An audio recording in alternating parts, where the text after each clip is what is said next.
SSN news में आपका स्वागत है। आप देख रहे हैं हमारी विशेष रिपोर्ट। धार्मिक और आध्यात्मिक गतिविधियों की कड़ी में एक बार फिर श्रद्धा, सेवा और भक्ति का भव्य संगम देखने को मिलता है। आश्रम आध्यात्मिक केंद्र सोहोटी धाम स्थित बालाजी वनखंडी महादेव मंदिर, जो कि अलवर जिले के गांव तालाब नजदीक टहला में स्थित है, जहां हर वर्ष की भांति इस वर्ष भी विशाल धार्मिक आयोजन का शुभारंभ किया गया। यह आयोजन न केवल क्षेत्रीय बल्कि राष्ट्रीय स्तर पर भी श्रद्धालुओं के लिए आस्था का प्रमुख केंद्र बन चुका है। आइए जानते हैं इस कार्यक्रम का विस्तृत विवरण हमारी इस खास रिपोर्ट में। सोहोटी धाम स्थित आश्रम आध्यात्मिक केंद्र स्थित बालाजीवन खंडी महादेव मंदिर में 6 जनवरी 2026 को एक भव्य विशाल भंडारे का आयोजन किया गया। इस धार्मिक आयोजन की तैयारियां जोरों शोरों के साथ की गई और आयोजन को लेकर श्रद्धालुओं में भारी उत्साह देखने को मिला। कार्यक्रम की शुरुआत 5 जनवरी 2026 की रात्रि 9 बजे से की गई, जिसमें पूरी रात भजन कीर्तन का आयोजन किया गया। यह भजन कीर्तन कार्यक्रम सुबह 7 बजे तक लगातार किया गया, जिसमें प्रसिद्ध भजन मंडलियां और श्रद्धालु भक्तजन भगवान की भक्ति में लीन रहे। रात भर चलने वाले इस संकीर्तन में भक्तिमय वातावरण, दीपों की रोशनी और भजनों की मधुर ध्वनि से पूरा आश्रम परिसर आध्यात्मिक ऊर्जा से भर गया। इसके बाद 6 जनवरी 2026 को सुबह 10 बजे विधिवत हवन यज्ञ का आयोजन किया गया। हवन पूर्ण होने के पश्चात विशाल भोजन प्रसादी कार्यक्रम की शुरुआत की गई, जिसमें हजारों की संख्या में श्रद्धालुओं ने प्रसाद ग्रहण किया। भोजन प्रसादी पूरी तरह सेवा भावना के साथ आयोजित की जाती है, जहां किसी प्रकार का भेदभाव नहीं किया जाता और सभी को समान रूप से प्रसाद वितरित किया जाता है। इस दिन कार्यक्रम की शोभा बढ़ाने के लिए राम सिंह डरौली के माध्यम से लोकगीतों के साथ दंगल प्रतियोगिता का आयोजन भी किया गया। यह दंगल कार्यक्रम ग्रामीण संस्कृति और पारंपरिक खेलों को बढ़ावा देने का एक महत्वपूर्ण माध्यम माना जाता है। लोकगीतों की धुनों के बीच आयोजित होने वाला यह दंगल दर्शकों के लिए विशेष आकर्षण का केंद्र रहा। दंगल कार्यक्रम के पश्चात संत समागम का आयोजन किया गया, जिसमें देश भर से पधारे संत महात्माओं ने अपने प्रवचनों के माध्यम से समाज को आध्यात्मिक नैतिक मार्गदर्शन प्रदान किए। इस संत समागम में भारत के विभिन्न राज्यों जैसे हरिद्वार, ऋषिकेश, पंजाब, हरियाणा, राजस्थान, दिल्ली, उत्तर प्रदेश सहित अन्य राज्यों से बड़ी संख्या में संत महात्माओं की उपस्थिति रही। गौरतलब है कि यह आयोजन पिछले 6 से 7 वर्षों से लगातार किया जा रहा है और हर वर्ष इसमें श्रद्धालुओं की संख्या में बढ़ोतरी देखने को मिलती है। सोहोटी धाम का यह कार्यक्रम न केवल धार्मिक आस्था को मजबूत करता है, बल्कि सामाजिक एकता और भाईचारे का भी संदेश देता है। यह आयोजन सेवा, भक्ति और संस्कृति को आगे बढ़ाने का एक प्रयास है, जिसमें सभी श्रद्धालुओं ने भाग लिया। धन्यवाद। सबसे पहले तो सभी को आदेश प्रणाम, राम राम।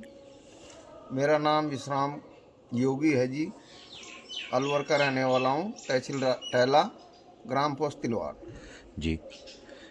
आप आश्रम से रिलेटेड कुछ जानकारी बताइए कि ये जो आपका आश्रम है ये कहाँ पर स्थित है, कितने समय से है और किन्होंने इस आश्रम का उद्घाटन किया।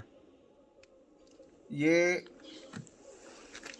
मंदिर है वनखंडी महादेव के नाम से प्राचीन काल से है जी। हमारे गुरुजी मसनाथ जी, बड़े गुरुजी, कुछ समय पहले यहाँ जंगल हुआ करता था बिल्कुल। जब भ्रमण के लिए आए थे, कुछ पल मंदिर पे रुके तो उनको ऐसा लगा कि भाई यहाँ अपने भी चोटी धाम के नाम से कोई मंदिर होना चाहिए, वनखंडी बाबा के नाम से। तो जब वो आए तो उन्होंने नोट किया, जब उन्होंने प्रयास किया, शायद हो सकता है कि उस समय कम रहा उनके पास। फिर हमारे गुरुजी सूर्यनाथ जी महाराज, श्री श्री सूर्यनाथ जी महाराज जब गद्दी पे बैठे, गद्दी पे उनके ऊपर चादर बनी, उसके बाद में उन्होंने यहाँ का निर्माण शुरू किया जी। और सभी लोगों का सहयोग खूब मिला जी। ये जो दिनांक 6 तारीख को जो कार्यक्रम होने जा रहा है जी, थोड़ा कार्यक्रम के बारे में जानकारी दीजिए कि कितने समय से ये कार्यक्रम लगातार संचालित होता आ रहा है और इस बार कार्यक्रम को लेके क्या व्यवस्था है। देखिए, मैं जब से गुरुजी से जुड़ा हूँ, इस मंदिर से जुड़ा हूँ, उस काफ़ी समय, कम से कम 40, 45, 50 साल से यहाँ पे ये प्रोग्राम हो रहा है। ये गुरुजी का जन्मदिन मनाया जाता है जी। तो जन्मदिन के माध्यम से गरीबों को भोजन प्रसादी भी हो जाती है, लोगों को प्रसाद का वितरण हो जाता है। जन्मदिन का मतलब यही होता है, केक काटने से कोई मतलब नहीं होता। दूसरी बात, लगभग 40-50 साल हो गई यहाँ बर्थडे जन्मदिन मनते हुए गुरुजी का भंडारे के रूप में। और व्यवस्थाएं यहाँ पे दंगल का प्रोग्राम भी है जी। 5 जनवरी को शाम को भजन कीर्तन रहेगा जी। और प्रसादी का भंडारा भी चलेगा जी। व्यवस्था अनेक प्रकार की है जी। जी।